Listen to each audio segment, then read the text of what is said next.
আসসালামু আলাইকুম। আশা করি ভালো আছেন। এই এত চিৎকার দিচ্ছিস কেন? আসলে আজকে শুক্রবার, এদের খাওয়ার পণ্য সব শেষ। আমার কারি বাঁধতে হবে। কারি বাঁধার পর এদের জন্য এদেরকে গোসল করাবো। গোসল করার পর আবার খাওয়া দাওয়া, আবার খাওয়া দাওয়ার পর আবার আপনার গাই দহন করতে হবে।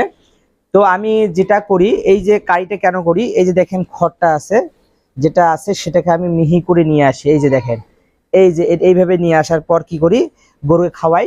ফিট, ভুসি, ঘাস একসঙ্গে মিক্সচার করে, দানাদার খাবার মিক্সচার করে তারপর আমি প্রয়োগ করি। আর আমার কারি যেগুলো আছে একটু বিক্রি করছি, অতগুলো কারি লাগবে না, যেটুকু আছে সেটুকু হয়ে যাবে। আর ছাগলগুলো সব এখানে আছে, দেখতে পাচ্ছেন। এখানে 2, 4, 6, 8টা বর্তমান ছাগল আমার আছে। আর কাইটা আছে ওই দিক। আর মূলত হচ্ছে, যদি প্রতি শুক্রবার এইটা কাইটা না বাঁধি তাহলে কিন্তু দেখবেন অনেকটা প্রবলেম হয়ে যায়। প্রবলেমটা বলতে হচ্ছে, গরুর খাওয়া দাওয়া যদি মজুদ না থাকে তাহলে অনেকটাই প্রবলেম। আর যে হারে বৃষ্টি হওয়া শুরু করছে, যে গরুর খাওয়া যে রেডি রাখবেন সেটাও অনেক প্রবলেম হয়ে যাচ্ছে। তাই গরু খাবার রেডি করার জন্য সবসময় শুক্রবারে আমি যেন এক সপ্তাহ চলে সেভাবেই আমি বাঁধি। আর এই দেখেন, আমার কারের টাইল, আমার ফুল কাইটেল। এটা পানি হচ্ছে দেখি পলিথিন দেওয়া হয়েছে যাতে পড়া বৃষ্টি না পড়ে। এখন এটা সরাইতে হবে, তারপর কারি বাঁধতে হবে। অনেক ঝামেলা আছে। যতই ঝামেলা হোক, গরুকে তো খাওয়াইতে হবে। আমার সাথে থাকবেন। আমি আজকে কিভাবে কি করতেছি সেটা জানাবো। আর 2 পণ বাঁধবো কারি। 2 পণ হলে আমার এক সপ্তাহ চলে। 2 পণ বাঁধতে অনেক সময় লাগবে ভিউয়ার্স।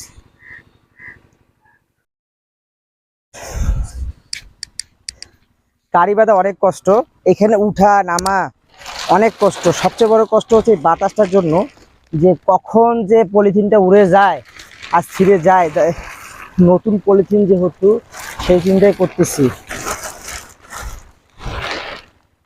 কিভাবে যে করব। একাই একাই করা সম্ভব হচ্ছে না। এখন দেখি, তাও চেষ্টা করে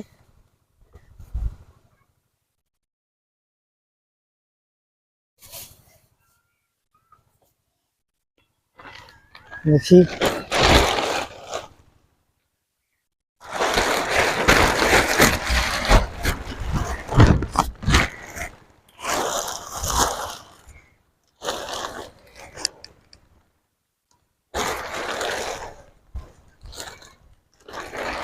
কাছে তো উপায় নাই, এইভাবে বাদি দেই। বাদি দেওয়ার পর এখন খুলবো। এখন তাছাড়া কোনো উপায় নাই বর্তমানে। যে বাতাস, কিভাবে দেই?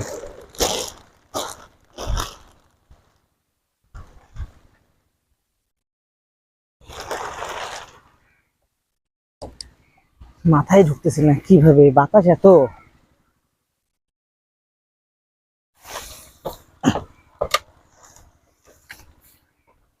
বিসমিল্লাহ।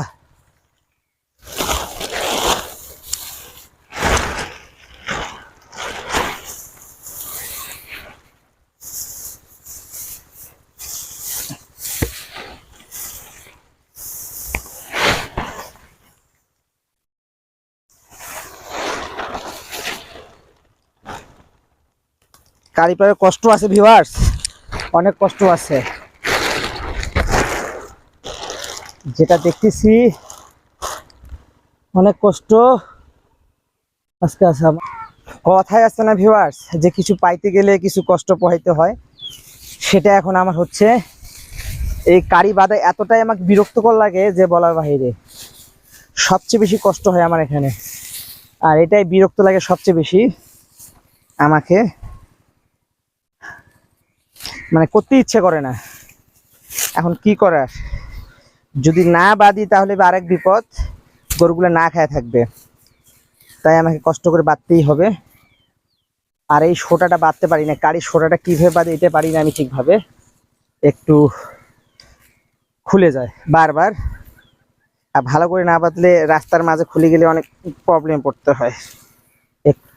হয়েছে। এখন এখানে 5 ঘন্টা করে আমাকে বাঁধতে হবে। 5 ঘন্টা বলতে 4টায় 1 ঘন্টা। 4টায় হচ্ছে আপনার 1 ঘন্টা।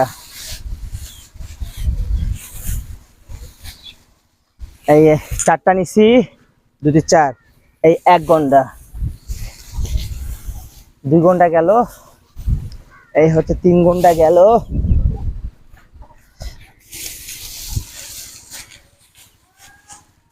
4 ঘন্টা গেল।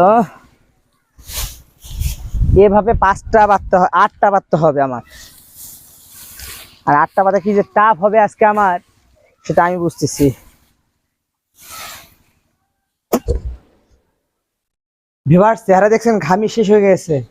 এই কারিটা বাঁধতে ফুল আমার সময় লাগে হচ্ছে 1 ঘন্টার মতো। তারপর ওটাকে ঢাকতে হয়, তারপর আবার ভালোভাবে রেখে তারপর কাটতে হয়। আবার এটাকে আবার মেশিনে কাটতে গেলে সময় লাগে প্রায় আধা ঘন্টার মতো, যা সিরিয়াল দিতে হয়। এইদিকে মেশিনের সংখ্যা কম, সিরিয়াল দিয়ে কাটতে হয়। তো সিরিয়াল দিয়ে কাটার পর বাসায় আনার পর আমি এইভাবে বস্তাটা দেখেন যে এখানে 2টা বস্তা আছে, 2টা বস্তা থেকে আমি ছানি কাটি, খাওয়া দাওয়ার জন্য সব রেডি করে রাখি। আর এখন বস্তাটা যেটা খাচ্ছে তা হচ্ছে এখন ঘাস খাচ্ছে। আর রাতেও ঘাস খাবে, এই ছাগা গাড়িটা দেখেন এও ঘাস খাবে, ওই দিকের গরুটা ঘাস খাচ্ছে। আসলে এই গরুটা ঘাস খুব নষ্ট করে আর কি, এই যে এইটা ঘাস খুব নষ্ট করে। সমস্যা হচ্ছে এখানে এ নষ্ট করে প্রচুর পরিমাণে। আর এইদিকে ঘাসের দাম এখন প্রচুর পরিমাণে। আমার নিজস্ব কোনো জমি নাই, উঁচু জমি নেই, সেজন্য ঘাস আবাদ আমার হয় না। তাই আমি ঘাস কিনে খাওয়াই। আর ঘাস কিনে খাওয়াইতে গিয়ে অনেক লসও পড়তে হয় মাঝে মাঝে।